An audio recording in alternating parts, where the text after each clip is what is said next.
사도행전 1장 4절, 5절, 8절 말씀을 가지고 성령이 너희에게 임하시며 이라는 제목으로 우리 같이 하나님의 말씀을 나눠보자 합니다. 우리가 예수 믿고 나면 모든 것이 달라지고 모든 것이 좋은 일만 있고 모든 것이 승리의 삶을 살아가야 되는데 실제로는 우리가 그렇게 살지 못하는 경우가 너무나 많다는 거예요. 그러면 안 되는데 하면서 죄짓고요.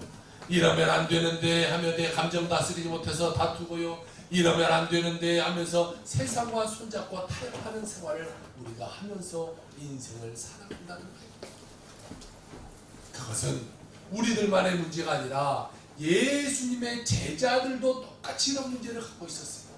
예수님의 제자들은 예수님과 3년 반이라는 시간을 먹고 자고 행동하고 모든 것을 다 똑같이 했어요. 예수의 말씀을 열심히 배웠어요. 그런데도 예수님이 십자가에 붙잡혀 돌아가시자 어떻게 돼요? 다 뿔뿔이 흩어져요. 누구 하나 그 자리에 남은 자가 없어요. 나는 예수님께 끝까지 충성하겠습니다. 한 자가 아무도 없어요. 나도 죽을까 봐서, 나도 잡힐까 봐서, 나도 고난받을까 봐서 그들은요 다 도망가 버렸어요. 수제자라 불렀던 베드로, 주는 그리스도시요 살아계신 하나님의 아들입니다라고 고백했던 그 베드로마저도 예수님이 십자가에 달려 돌아가시사 그도 예수님을 3번이나 부인하고 도망가 버려요. 그러면 그들이 언제 달라졌느냐? 이거를 찾아봐야 돼요. 그들은 성령 충만 받고 달라졌어요. 이전의 삶은 다 똑같았어요. 그러나 그들이 성령 충만 받고 그들의 삶이 완전히 바뀌어 버렸어요. 우리가 예수 믿고 나서 죄와 싸워 승리의 삶을 살기 위해서는요 이 성령 충만함이라는 것이 꼭 필요합니다. 성령 충만하면 받아도 되고 안 받아도 되는 것이 아니라 우리 모두에게 꼭 필요한 것이 성령 충만이라는 것입니다. 우리는 성령 충만을 받아야 죄와 싸워서 승리하고 하나님의 영광을 위해서 우리가 살아갈 수 있는 인생이 되어지게 되는 것이죠. 이것이 바로 예수님이 우리에게 분부한 말씀이에요. 그 첫 번째로 예수님의 분부에 대해서 우리가 같이 한번 살펴보기를 원합니다. 사도행전 1장 4절입니다. 사도와 함께 모이사 그들에게 분부하여 이르시되 예루살렘을 떠나지 말고 내게서 들은 바 아버지께서 약속하신 것을 기다려라. 주님이 제자들에게 명령하시기를 두 가지를 말해요. 예루살렘을 떠나지 말라. 그리고 아버지께서 약속하신 것을 기다려라. 그럼 아버지께서 약속하신 것이 뭐냐? 그 다음 1장 5절에 나오는데요. 요한은 물로 침례를 베풀었으나 너희는 몇 날이 못해요? 성령으로 침례를 받으리라 하셨느니라 라고 말하고 있어요. 자, 예수님이 떠나가시는 두 가지를 부탁했어요. 첫 번째 예루살렘을 떠나지 마라. 두 번째 성령으로 침례를 받으라. 이 두 가지를 우리에게 명령하셨어요. 그러면 첫 번째 예루살렘을 떠나지 말라라는 것을 한번 살펴봅시다. 예루살렘이라는 것은 어떤 곳이에요? 예수님이 잡히셔서 골고다 언덕에서 십자가에 못 박혀 돌아가신 곳이 예루살렘이에요. 예루살렘의 그 종교 지도자들은 예수 믿는 사람을 잡아다가 그리고 예수님을 잡아다가 십자가에 처형했던 자들이 바로 그 종교 지도자들이에요. 그리고 예루살렘의 주민들이 예수님을 십자가에 못 박으라고 그 외쳤던 자들이 바로 예루살렘의 주민이에요. 그런데 예수님이 말하기를 뭐라고 말해요? 예루살렘을 떠나지 말라라고 이렇게 말하고 있어요. 그로부터 30년 후 네로 황제 시대에요. 대박해가 기독교 대박해. 얼마나 있나요? 250년간 이루어지는데요. 예수 믿는 사람이면 무조건 잡아다가 죽이는 거예요. 경기장에 몰아넣고 동물을 풀어서 잡아먹히게 하든지 십자가에 처형을 하든지 사람을 어떻게든지 다 죽이는 거예요. 고난받게 하는 거예요. 이런 고난의 자리, 박해의 자리, 이곳에 누가 있고 싶겠어요? 아니 있으면 죽는데, 나 예수 믿으면 죽는데 이곳에 누가 있고 싶겠어요? 그런데 예수님은 뭐라고 말해요? 너희가 예루살렘을 떠나지 말라. 이 박해의 자리에 너희가 있어라. 이 고난의 자리에 너희가 있어야 된다. 이것을 피해서 되는 것이 아니다라고 주님 말씀하고 있다는 거예요. 그러면서 너희들은 이곳에서 성령으로 침례를 받아야 된다. 이것을 주님이 말씀하고 말씀하고 있다는 것이죠. 성령 침례는요, 성령으로 충만함을 받는 것이 성령 침례예요. 여러분들이 교인이 되고 나서 다 침례를 받았을 거예요. 침례를 안 받으신 분이 있다면 침례를 꼭 받으셔야 돼요. 작년에 우리가 코로나로 해서 아직 침례를 못했지만 코로나가 끝나면 다시 우리가 할 텐데 그때 꼭 받으셔야 돼요. 침례라는 것은 뭐예요? 내가 물속에 잠겼다가 나오는 거예요. 원래 예수님은 침례를 받으셨어요. 초대교회도 다 침례를 받았어요. 그런데 이렇게 조금 몸에서 변질되면서 좀 쉽게 하자 그냥 물 조금 떠서 이렇게 세례를 하죠. 원래는 침례. 자, 침례라는 의미는 뭐예요? 물속에다가 푹 들어가면서 나는 죽고 물속에서 나오면서 내가 예수로 이제 내 삶을 살겠습니다. 고백하는, 사람들 앞에 내가 고백하는 행위가 바로 이 침례라는 행위예요. 이 성령에 내 삶이 완전히 잠기는 것을 이야기하죠. 성령에 완전히 사로잡힌 것을 말하는 거예요. 내 생각, 내 뜻, 내 옛모습, 나의 물질, 내 자녀, 내 직업, 내 사업, 내 직장, 모든 것을 주님께 맡겨버리는 거예요. 성령이 맡기는 거예요. 그리고 주님이 하시옵소서. 이제는 내가 하지 않습니다. 주님이 모든 것 감당하시옵소서. 주님께 내어드리는 것이 성령 충만, 성령 침례, 성령 세례, 이렇게 말하고 있는 것이죠. 예수님이 제자들에게 이렇게 말씀했어요. 너희들이 3년 반이나 나를 따라다니고 나의 말씀을 배우고 너희가 그것을 이해한 것으로 충분하지 않다. 너희는 곧 성령 충만함을 받아야 된다. 이렇게 말씀하셨어요. 예수님만 따라다닌다고 우리 인생이 되는 것이 아니에요. 여러분이 교회만 왔다 갔다 한다고 우리 인생이 변하는 것이 아니에요. 교회 와서 성령 충만함을 받아야 된다는 것이에요. 성령의 세례를 받아야 된다. 성령의 침례를 받아야 된다는 것이야. 그래야 우리 인생이 달라지는 거예요. 우리가 그냥 왔다 갔다 해서는 아무 소용이 없어요. 우리가 마트를 가는데 마트 왔다 갔다 한다고 그 마트의 물건이 내 것이 됩니까? 아니에요. 그것을 돈 주고 내 것으로 만들어야 내 집에 갖다 놓을 수 있고 그것이 내 것이 되는 거예요. 내가 교회만 왔다 갔다 한다고 내가 은혜 받고 내가 내 기도가 이루어지고 내 삶이 잘 되는 것이 아니라 성령의 침례를 받아야 내 삶 가운데 잘 되는 거예요. 여러분 생각해 보세요. 내 안에 성령이 있어야 하나님하고 뭔가 교통이 되죠. 내가 핸드폰을 들고 있어야 기지국과 연결해서 통화가 되지 핸드폰도 없이 통화가 왜 안 되냐고 하면 그 인생은 바보 같은 인생 아니겠어요?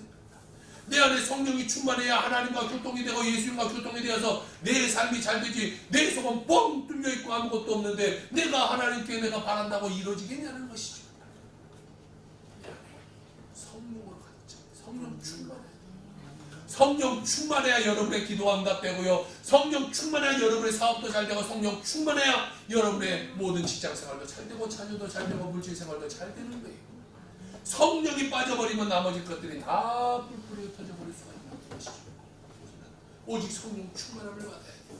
예수님과 예수님의 어머니 마리아와 예수님의 아우들이 함께 기도드렸다. 성경은 이렇게 기록하고 있어요. 1장 14절입니다. 여자들과 예수의 어머니 마리아와 예수의 아우들과 더불어 마음을 같이하여 오로지 기도에 힘쓰더라. 이렇게 말씀합니다. 그들이 다른 거 하지 않아서 오로지 기도에 있었어요. 말씀을 붙잡고 그들이 열흘이라는 시간을 기도했어요. 그때의 열흘 동안 기도했더니 그들가 하늘에서 성령이 그들에게 임한 거예요. 그들은 다른 거 신경 쓰지 않았어요. 오직 기도했더니 하나님의 성령이 그들에게 임하게 된 것이죠. 우리가 무기력하고 자꾸 넘어지고 자꾸 쓰러지고 상처받고 절망하고 우리가 문제 가운데 살아가고 아픔이 찾아오고 왜 그런지 아세요? 그것은 우리가 성령 충만하지 않기 때문에. 성령 충만하지 않기 때문에 문제가 계속해서 우리를 공격해 오는 거예요. 여러분 생각해 보세요. 성령으로 충만해서 내가 성령에 확 쌓여 있으면 악한 것이 침투해오겠어요. 아픔이 침투해오겠어요. 내 삶을 공격해오는, 내 자녀를 공격해오는 것이 침투해오겠어요. 그 보호막이 없으니까, 하나님이 지켜주심이 없으니까 내 삶의 문제도 다가오고 내 사업의 문제도 다가오고 직장의 문제도 다가오고 자녀의 문제도 다가오고 내 건강의 문제도 다가오는 거예요. 하나님이 보호해주지 않으니까. 성령 충만받아야 하나님이 보호해주고 모든 문제가 해결되게 되는 것이에요. 여러분 모두가 성령 충만받기를 주의 이름으로 축원합니다. 성령 충만받지 않고서는요 우리가 아무것도 할 수 없어요. 성령 충만함을 받아야 우리 삶 가운데 방언도 말하게 되고 방언을 말해야 내 삶 가운데 권능이 생기고 그래야 우리의 인생을 승리자로 살아갈 수 있게 되게 되는 것이 성령이 임하면 우리에게 권능이라는 것이 임한다고 성경은 이야기하고 있습니다. 주님께서 말씀하십니다. 성령을 받고 권능을 받아라. 두 번째로 같이 볼 말씀이 권능을 받으라 라는 것입니다. 오늘 1장 8절입니다. 우리 같이 한번 읽어봅시다. 시작. 오직 성령이 너에게 임하시면 너희가 권능을 받고. 할렐루야. 아멘. 진짜로 성령 충만함을 받으면 권능이라는 것이 따라가야 돼. 내가 성령 충만 받았냐 성령 충만 못 받았냐 이것은 내가 권능이 있느냐 권능이 없느냐를 내가 보는 게 권능이 뭐예요? 하나님의 능력. 부모가 돈을 많이 벌었어요. 그리고 나중에 자녀를 낳았어요. 그러면 부모가 그 물질의 유산을 자녀에게 물려줄 거 아니겠어요? 자, 하나님이 우주 만물을 다 갖고 계세요. 내가 하나님의 자녀가 됐어요. 그러면 하나님이 그것을 아끼시겠냐는 거죠. 하나님의 능력 그것을 우리에게 부어주셔서 나도 모든 문제를 해결하고 내가 모든 기도로서 모든 것을 이기고 나갈 수 있는 능력을 나에게 더하여 주신다는 것이죠. 우리가 예수 믿는다고 하면서도요 내 생활은 믿지 않는 사람의 생활 같은 모습으로 살아가서는 안 돼요. 똑같이 죄짓고 똑같이 소리 지르고 똑같이 싸우고 똑같이 거짓말하고 그리고 교회 와서는 할렐루야 아멘 할렐루야 아멘. 이건 위선자죠. 세상의 삶과 교회의 삶이 완전히 다른데 그게 무슨 능력의 사람이고 그게 무슨 교육이에요. 내가 예수 믿는 사람이라면 내가 성령 충만한 사람이라면 내가 권능을 받는 사람이라면 세상의 삶과 내가 교회에 있는 삶이 같아요. 그래야 하나님이 은혜를 주는 거예요. 내 안에 성령을 모시고 있어야 세상에 나가서도 내가 예수님의 마음으로 살고 내가 교회 와서도 예수의 마음으로 살죠. 속이 핑 털털인데 세상 같아서 내가 예수의 향기를 비치며 예수의 은혜를 내가 펼치면서 인생을 살아갈 수 있겠냐는 것이. 그러니까 권능이 따르지 않으니까 내가 자꾸 죄에서 넘어지게 되는 것이죠. 여러분 누구도 예외가 없어요.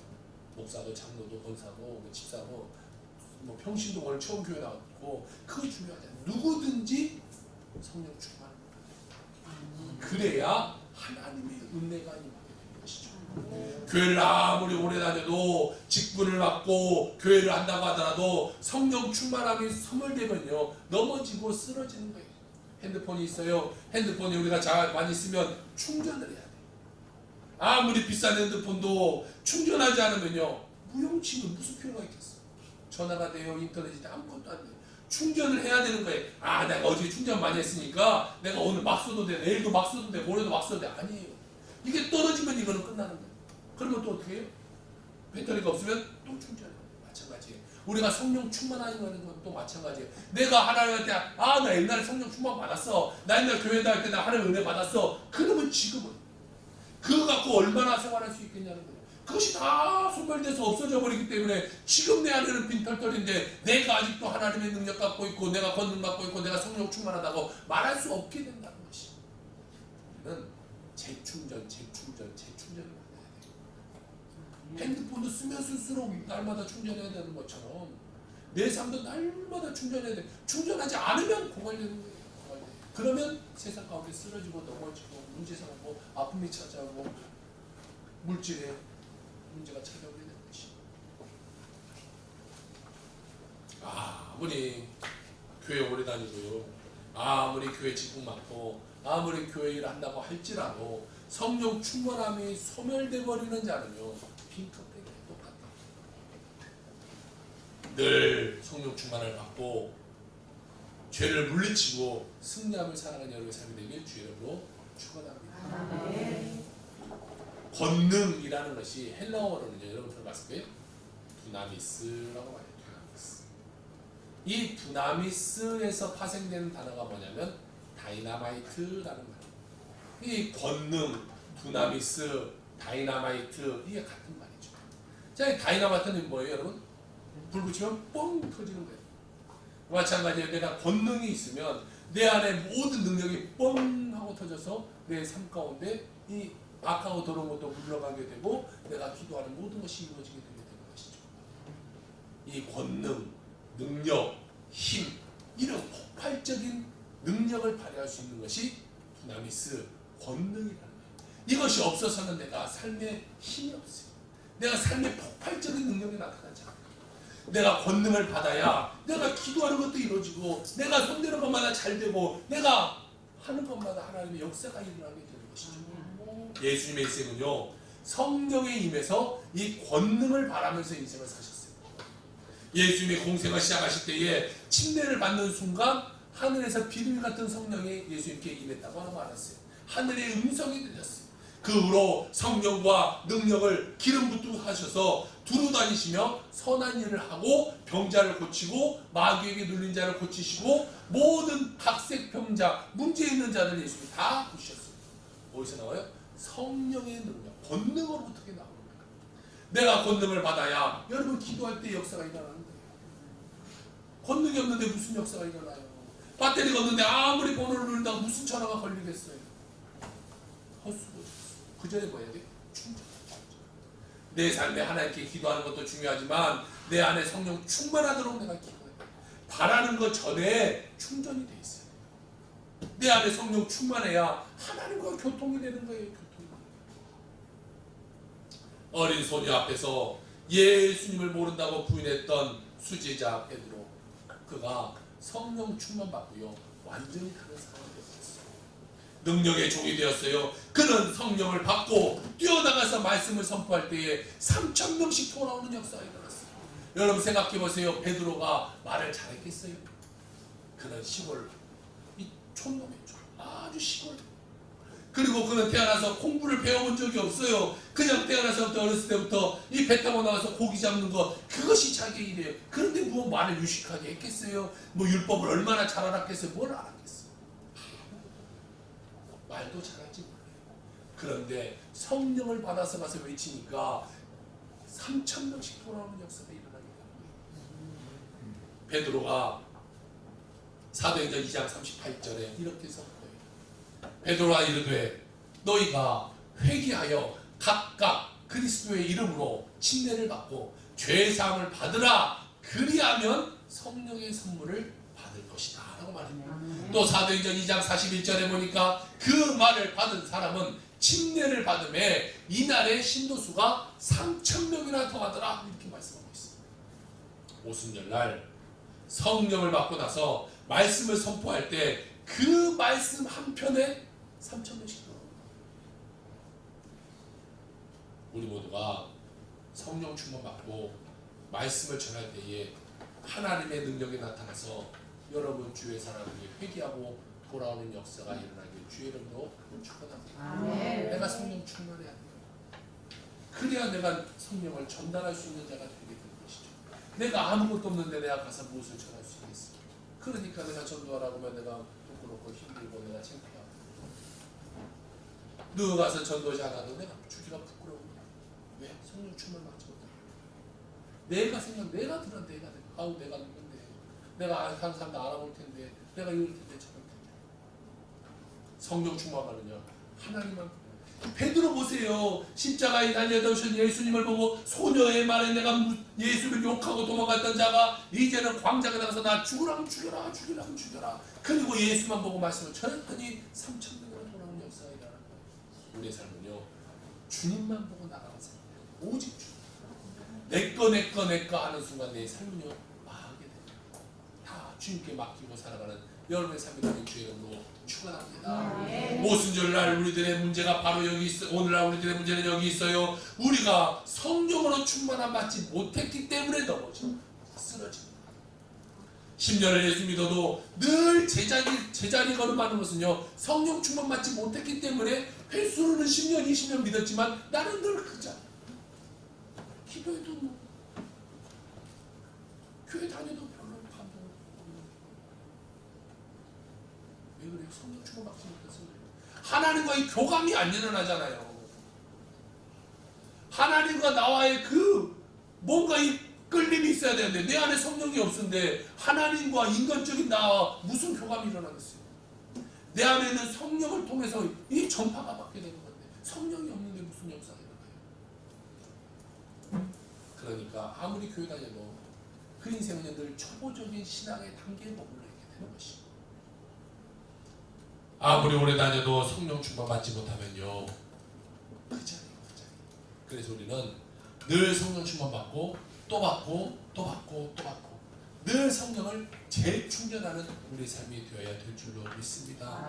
성령 충만 받은 후에 사도행전을 보면 첫 번째 기적이 나면서 안전배가 일어나는 역사가 일어나요. 베드로가 그리고 요한이 이 기도하러 산을 가는데 가다 보니까 안전뱅이 하나가 앉아있어요. 그리고 그 안전뱅이를 고치는 장면이 나오는데요. 사도행전 3장 6절 8절입니다. 베드로가 이르되 은과 금은 내게 없거지와 내게 있는 이것을 내게 주노니 나사렛 예수 그리스도의 이름으로 일어나 걸으라고 오른손을 잡아 일으키니 발과 발목에 곧 힘을 얻고 뛰어서서 걸으며 그들과 함께 성전으로 들어가서 걷기도 하고 뛰기도 하며 하나님을 찬송하니 할렐루야. 자, 안전뱅이가 있어요. 내가 너에게 줄 것은 아무것도 없어. 너는 은과 금은 원하지만 내가 있는 예수 그리스도의 성령의 능력으로 내가 너에게 말하노니 일어나 걸으라고 손을 붙잡고 일어났더니 그의 발에 힘이 생겨서 그가 뛰어는 역사가 일어났어요. 그는 동전 하나를 원했지만 그 동전 하나를 원하는 것보다 더 큰 것을 주는 것이 하나님의 능력인 것이, 그들이 성령 충만을 받고 성령을 전했더니 그의 역사가 일어나게 되게 되는 것이죠. 여러분, 여러분들이 기적의 사람 되려면요 성령 충만, 성령이 없이는 우리에게 아무것도 될 수 없는 것이, 성령의 충만의 결과는요 기적입니다. 기적. 성령 충만을 받으면 귀신이 쫓겨나고 병든 자가 고침받고 안진뱅이가 일어서고 이 눈을 안 보이는 자가 맹인이 눈을 뜨게 되고 모든 역사가 일어나게 되게 되는 것이죠. 여러분, 한 사람 한 사람이 성령 충만에 있어서 여러분의 가정이 변하고 또 우리나라가 변하는 놀라운 역사가 일어나게 주의 이름으로 축원합니다. 여러분, 우리나라에 예수 믿는 사람 한 반 정도만 된다고 한번 생각해 보세요. 우리나라는요 엄청난 기적이 일어날 거예요. 엄청난 축복이 일어날 거예요. 우리가 그때까지 기도하고 열심히 전도하고 나아가는 우리 삶이 되어야 될 줄 믿습니다. 세 번째로, 이 귀한 사명을 감당해야 되는데 왜 이 사명을 우리에게 주냐? 그것은 증인이 되라고 우리에게 사명을 더하여 주시게 된다는 것이죠. 그러니까 괜히 우리에게 권능 주고 우리에게 괜히 능력 주는 것이 아니라 내가 능력받아 뭐가 되라? 증인이 되라. 증인이 되라. 우리는 증인이 되어서 하나님의 능력을 나타내는 삶을 살아갑니다. 사도행전 1장 8절입니다. 같이 한번 읽어볼까요? 시작. 예루살렘과 온 유다와 사마리아와 땅끝까지 이르러 내 증인이 되리라 하시니라. 할렐루야. 이 증인이라는 말은요 헬라어로 보니까 말투스라고 해요. 이게 증인이라는 말인데 이 말투스에서 파생된 말이 뭐냐? 순교자라는 거예요. 그러니까 주님이 너는 나의 증인이 되라 라는 말을 다른 말로 표현한 거예요. 너는 나의 순교자가 되라. 나를 위한 순교하는 자가 되라.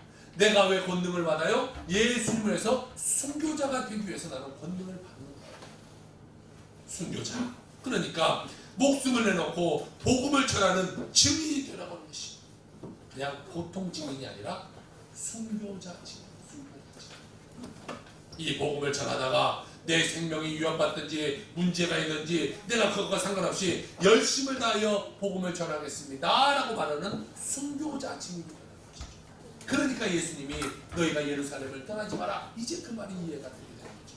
그 안에서 너희가 권능을 받고 뭐 되라? 순교자적인 그런 믿음의 삶을 살아라. 그래야 너희가 역사가 난다. 베드로가 성령 충만 받고 죽이면 죽이려면 죽여라고 나갔을 때 3,000명씩 돌아오게 됩니다. 그러니까 예수님은 우리를 죽이려는 것이 아니라 그런 믿음으로 나아갈 때에 많은 역사가 일어나게 만드시려는 것이 하나님의 역사예요. 내가 성령 충만을 왜 받아야 돼요? 내가 성령 충만을 받아서 내가 가정에 전하고 내가 이웃에 전해서 내 이웃이 정말 주님께 돌아오는 역사가 일어나게 하기 위해서 하나님 우리에게 성령 충만함이라는 것을 더하여 주신다는 것이죠. 세기록교회 손현보라는 목사님, 이분은요 복음을 전하는데 아주 목숨 걸고 전하는데 하루는 이 대대로 미신 믿는 그 집안에 가서 전도를 해요. 그러니까 그 집에서 얼마나 싫었겠어요.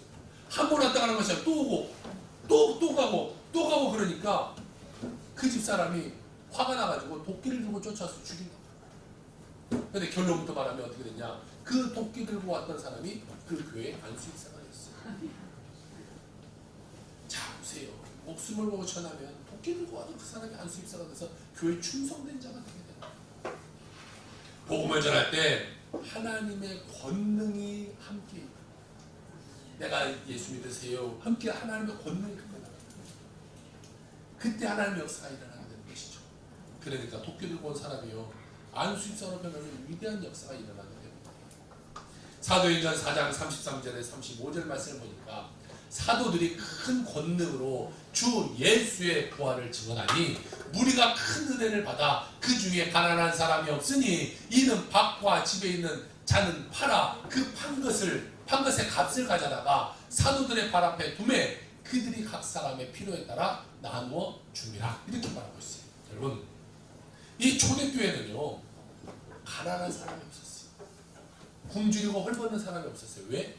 사람들이 예수 믿으면 자기 것을 팔아다가 그것을 다 갖다 내는 거예요. 갖다 놓으면 없는 사람이 와서 그것을 가져가는 거예요. 권능을 받고 복음을 전할 때 그들이 감동을 받는 거예요. 그리고 이제 내가 주님께 내 모든 것을 맡기겠습니다. 주님께 내놓는 거예요. 그러니까 교회 온 사람이요, 혹시라도 굶주린 사람, 가난한 사람이 있다면 교회 와서 그것을 다 가져가는 거예요. 그러니까 가난한 사람이 없어요. 굶주린 사람이 없어요. 교회에 오면, 내가 가난하더라도 교회에 오면 그 사람이 잘 살 수 있도록, 풍족하게 살 수 있도록 교회 교인들이 다 도와줘 버리는 거예요. 이게 여러분 교회의 모습이에요. 나만 잘 먹고 잘 살아, 나만 배부르면 돼, 아니 너희들이 죽든지 말든지 너희가 가난하지 말든지 그게 나와 무슨 상관이야가 아니라 하나님이 나에게 주신 것으로서 내가 나눔의 역사를 펼치고 그것으로 인해서 교회에 어렵고 힘든 자가 그것을 가지고 나눠 살 수 있다. 이것보다 더 큰 은혜가 없겠어요. 그러니까 초대교회는 부유한 거예요. 서로 다 나누고 자기 것을 나누고. 여러분, 그래서 우리는 이 권능을 받아서 예수님 전하고 예수님의 사랑을 실천해야 되는 것이에요. 믿음이라는 것은요 말로만 해서는 안 돼요. 아니 없는 사람 도와줘야죠. 말로만 해서는 그것이 아무 능력이 나타나요. 행동이 따라요. 도와주는 행동이 있어요. 뭐 1,000원짜리 하나라도 도와주든지, 힘든 사람 내가 부추겨서 가든지, 내가 아픈 사람 얻어다 주든지, 뭔가 행동이 있어요. 그게 그 사람을 도와주는 거죠. 그게 믿음이지. 사랑한다고 말하면서 우리 주위에 어려움 있는 사람을 외면해서는 안 돼요. 사랑에 실천하는 주님의 몸된 교회가 되어야 될 줄로 믿습니다. 사도행전 5장 42절에 보니까 그들이 날마다 성전에 있든지 집에 있든지 예수는 그리스도라고 가르치기와 전도하기를 그치지 아니하였다. 그들은 성령 충만 받아서 뭐 했냐면요, 어디 있든지 상관없이 예수를 전하는 거예요. 왜? 마음에 뭐가 있어요? 성령이 있으니까. 들어간 성령이 있으니까 내 입에 나오는 것도 늘 성령이 나오는 거예요. 성령. 내 속에 악한 것이 있어 보세요. 나오는 것이 뭐다? 늘 악한 것만 나오는 거예요. 성령 충만 받아야 성령이 내 삶 가운데 흘러나오게 되게 되는 것이죠. 예수님이 구세주입니다. 예수님이 그리스도입니다. 예수님이 우리의 메시아입니다. 그들은 만나는 사람마다 예수님의 복음을 전하기 시작했어요. 그들은 증인의 삶을 살았어요. 생명보다도 귀한 우리 예수님을 우리가 만나는 모든 사람에게 전하는 우리의 삶이 되길 주의 이름으로 부탁을 드립니다. 전해야 돼, 전해. 그게 증인이에요. 그거 하라고 하나님 여러분을 이 자리에 갖다 앉혀놨어요. 나 잘 먹고 잘 살고 이 자리에 갖다 앉혀놓은 것이 아니라 은혜 받고 성령 충만해서 나가서 복음을 전하라고 여러분이 먼저 이 자리에 앉혀놓은 거예요. 나만 위해서 살아간 삶이 되어서 우리가 일주일 지나면서도 누군가 한 사람에게 예수 믿으라고 전하지 못했다면 나는 일주일의 삶이요 헛살이었어. 뭐 예를 들어 5 꼬마에게도 좋아요. 야, 너 교회 다니니? 너 교회 한번 다녀라. 예수 믿어라. 그냥 간단하게 할 수 있잖아요. 앞에 있는 교회 전도지 않고 지나가는 사람 한 사람 예수 믿으세요. 전해 주시죠. 아니 그것도 부끄러워요. 그러면 교회 전도지 갔다가 그냥 옆집에 나라 뽑아놓는 거 그것도 전도될 수 있잖아요. 내가 예수님 전하는 거와 전혀 상관없이 내 마음대로만 살다가 주일날 교회한다고 하나님의 은혜 주시겠냐는 것이죠. 내가 하나님의 은혜 받을 만한 행동을 해야죠. 하나님이 기뻐하실 만한 행동을 해야죠. 그래야 하나님 내 삶 가운데 축복해 주는 거예요. 삶은 내 삶은 내 삶이고 은혜는 은혜고 다른 걸 바라고 있으면 하나님이 주시겠냐. 이게 교통이 안 돼요. 우리는 내 생명보다도 예수님을 증거할 수 있는 증인의 모습으로 살아가는 것이 중요해요. 여러분 스데반 집사를 생각해보세요. 초대교회 스데반 집사. 그는 예수 믿는다고 사람들이 돌을 던져주고, 그는 돌에 맞아 죽으면서도 뭐라고 하냐. 예수님, 하나님 저들을 용서해 주세요. 저들이 몰라서 그래요. 저들이 몰라서 저렇게 나에게 돌 던져서 나는 죽어가지만 저들에게 죄를 돌리지 마시고 저들 용서해 주세요. 그는 죽으면서까지도 용서할 수 있는 것은 뭐냐? 성령 충만하기 때문에. 성령 충만함을 자는요 진정한 사랑, 진정한 용서로 인생을 살아가게 되는 것입니다. 이같이 오직 성령 충만함을 받는 것이 우리 삶에 꼭 필요하다는 것이. 성령 충만함이 필요해요. 성령이 너에게 임하면 너희가 권능을 받고 예루살렘과 온 유대와 사마리아와 땅끝까지 이르러 내 증인이 되리라. 내 증인. 예수님의 복음의 증인되어서 여러분의 평생에 예수를 전하며 살아가는 여러분의 삶이 되시기를 주의 이름으로 축원합니다. 기도합시다. 사랑과 은혜와 자비가 무한하신 하나님 아버지, 우리가 예수를 믿는다고 하면서도 무기력해서 늘 넘어지고 쓰러지고 죄와 타협하고 살아왔으니 하나님, 내 삶에 얼마나 문제가 많은지, 얼마나 허물이 많은지 이 시간 회개하오니 하나님 용서하여 주옵소서. 내 것 날 위해 살아가는 삶이 아니라 오직 예수 그리스도를 위해서 내 목숨까지도 내어놓을 수 있는 주님의 진실한 증인 되게 하여 주옵소서. 성령의 충만함을 받아 편안되게 하여 주시옵시고 새 사람 되게 하시옵시고 권능마다 목숨 바쳐 주님 위해 살다가 주님이 오라 하실 때에 아멘 하고 달려갈 수 있는 믿음의 사람 되게 하여 주옵소서. 감사드리며 예수 그리스도를 받들어 기도 올려옵나이다. 아멘.